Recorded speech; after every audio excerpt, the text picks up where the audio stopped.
নমস্কার, আমি চলে এসেছি নরসিংহ পাওয়ারের তরফ থেকে, যেটা ইলেকট্রিক্যাল আর সোলারের আমাদের স্টার্ট আপ।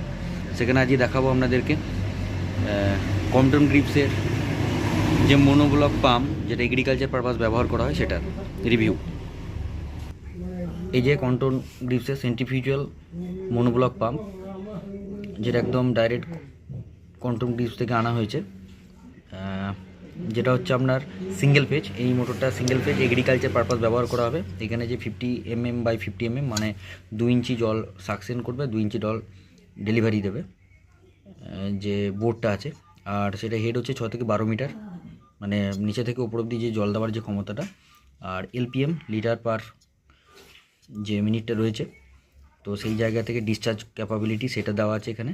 ক্যাপাসিটার রেটিং, এটা সিঙ্গেল ফেজ মানে 220 ভোল্টের ক্ষেত্রে চলবে। এটা সিঙ্গেল ফেজের মোটরের ক্ষেত্রে এটা আপনার ক্যাপাসিটার। এটা হচ্ছে এক্সটেনশন শ্যাফট, এই যে এটা শ্যাফটের জন্য দেওয়া আছে, এক্সটেনশন শ্যাফট পারপাস এটি ব্যবহার হয়। তো যদি এগ্রিকালচার পারপাস কারো কিছু মোটর নিয়ে কোনো কোয়ারি থাকে জানাবেন। নমস্কার।